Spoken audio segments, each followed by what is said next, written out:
I was trying to wrap my head around these interesting, to say the least, fights for this weekend's UFC Fight Night, Garcia versus Obama, whatever it is. And somewhere along the lines, I just started getting properly fired up because the UFC right now, mate, it's a full-blown piss take. No consistency, no integrity, and the hypocrisy is off the charts. Yeah, it's a business. I get it. But you can't keep pretending it's a sport when the rules change every time Dana White gets a new favourite fighter. Let's start with heavyweight. Tom Aspinall, the champ, gets double eye poked in his title defence at UFC 321. He physically couldn't continue, and somehow Dana White's turned the entire fan base against him. Like, Tom's supposed to fight blindfolded to keep Dana happy, is he? Meanwhile, they're still protecting Cyril Gane and John Jones. Look, Gane seems like a decent bloke, hasn't done anything terrible, but John Jones, full-blown deviant, certified menace to society, and yet he's untouchable. So, Tom Aspinall, a legit champ, solid dude who gets gouged twice in the eye, gets painted by the UFC president as weak and a pussy, but the UFC bends over backwards to protect a guy who's crashed cars, failed drug tests, and still somehow calls himself the GOAT of the sport. That is the kind of hypocrisy that sets the tone for the whole company. Then we move straight into the Hamdy Abdelwahab situation. He allegedly gets cut from the UFC after winning against Chris Barnett at UFC 321. That fight was diabolical. Chris Barnett got absolutely blobbed on by Hamdy Abdelwahab. Maybe Barnett didn't realise when he weighed in that the weigh-ins meant that you had to weigh in, not increase your weight as much as possible, because Chris Barnett, look, we see the haircut there, brother. Nice distraction, but yeah, you got to get in shape, my brother. This guy is supposed to be an athlete. Let's look at the definition of athlete on Google. A person who is proficient in sports and other forms of physical exercise. I'll say nothing else. This is the peak of the UFC. But the funniest part about that fight was not the fight itself. The fight was actually pretty funny, but more sad than anything else, really. The funny part is that Hamdy Abdelwahab destroyed Chris Barnett by unanimous decision. Some people even were given 10-8s in that fight, but Hamdy is the one who's getting cut. And no sign of Chris Barnett being cut. It's absolute madness. Look, it's heavyweight. We've talked about this. The whole division's cooked. Go watch my heavyweight is video. But what I'm saying, and I realise it more now, is there's other cooked stuff going on all across the UFC. The other divisions are equally cursed, and the UFC, it's got some cleaning up to do. Let's start at Flyweight. Muhammad Mokaev, there's some cooked shit going on there. They cut Mokaev for a backstage interaction with Manel Cap, but he was also winning all his fights in the UFC. And Manel Cap's still here. He's lost a few. He's been rewarded with main cards and mic time consistently. You can call a bunch of guys at a press conference and you're fine, but win too consistently and have a couple of boring fights and suddenly you're a problem. Unreal. Nah, look, I know there was some severe backstage shenanigans with Muhammad Mokaev and his team, but from a purely business perspective, hyper-mathematically speaking, I don't know what the fuck I'm talking about, but cutting Muhammad Mokaev makes no sense at all. Then you got Dana White's favourites club, the guys with Dana White privilege.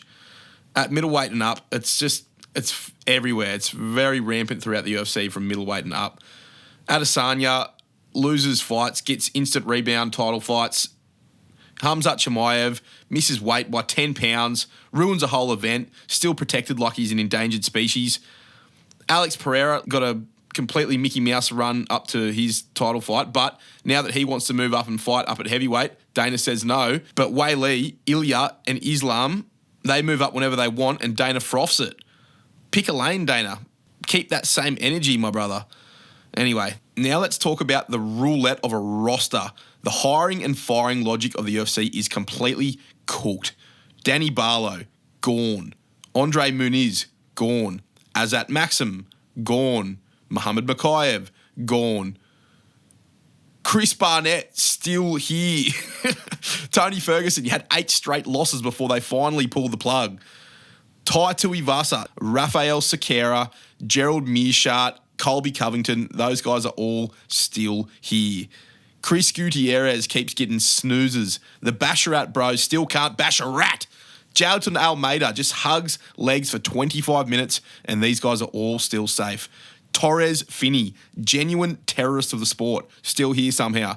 Francisco Prado, 1-4. Darius Flowers, 0-3. Kiefer Crosby, Kurt Holloway, Kyle Prepelec, all these guys are still getting fights. But Hamdy, gone. One loss in the UFC, and he's won everything else. Makayev, gone.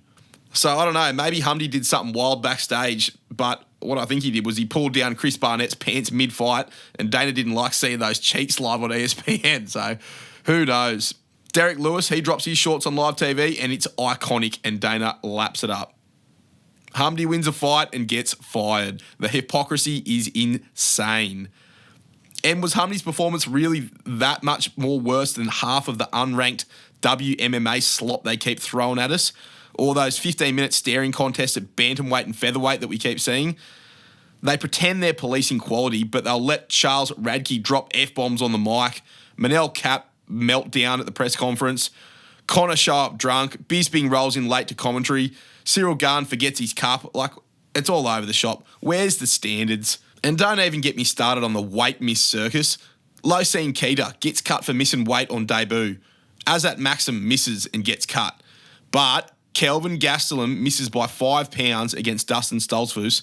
Totally fine. Hamzat misses weight by 10 pounds and ruins an entire card. Fine. John Jones ruins whole events and gets rewarded with another title fight. The logic on who they fire and who they keep is completely cooked. Even the way Dana hands out contender series contracts, pure bias, personal favourites, vibes-based decisions. So it's just the intangibles. This is the UFC in its purest, most chaotic state. Then you can talk about the fight order, some of these card order crimes. The order's completely fucked up. Bo Nickel versus Rodolfo Vieira is somehow above Carlos Prates versus Leon Edwards on this upcoming card. Leon's cooked, sure, but Prates is him. Violent, spinning elbows, pure chaos, and he's buried under Bo Little Pickle Nickel. And then you got the guys there choosing to main event some of these cards. Like, what the fuck is Steve Garcia versus David Obama? And then the next week, it's Randy Brown versus Gabriel Bonfim in the main event. Like, I get it. You want to give these guys their chances at stepping up in the main event, but surely we can pinch a few of these decent wasted names on these big cards. Like, who the fuck wants to be under Bo Nickel on the main card? Get some of those guys where they're buried down in the prelims and chuck them on the main event. Yeah, Bedtime said it in his video, just like some guys like Wonderboy and that, put them on main events and get them to have retirement fights. But yeah, I don't know what the fuck they're doing with guys like Steve Garcia and David Onama and Randy Brown and Bonfim headlining. Like, none of these guys are even like good young prospects. So I don't know what's going on there. None of those guys are main event material. That's co-main event stuff at best. The product's already stretched too thin, I reckon. So fewer events, better fights. It's pretty simple. This whole thing stinks. It is putrid. The whole sport needs fixing.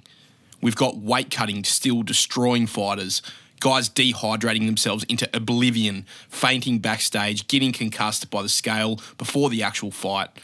We've got the BMF title, a made-up belt that started as a meme and somehow became an official ranking bypass for Dana's favourites. We've got blatant favouritism, eye pokes, cage grabs, groin shots, back of the head punches, and every kind of foul imaginable either ignored or over-penalised depending on who threw it. Terrible judging. Split decisions that make zero sense. Scorecards that look like they were filled out by a drunk dude on a roller coaster. Terrible refereeing. Half of them stop fights too early. The other half wait till someone's soul has left their body. We've got PED cheats still sneaking through, cycling off, smiling in interviews like nothing happened. And don't forget the bonus circus. Fighters putting on wars, bleeding for 15 minutes, getting nothing, while the Golden Boys pick up 50 grand for landing a jab and grinning at Dana. From top to bottom, the system's cooked.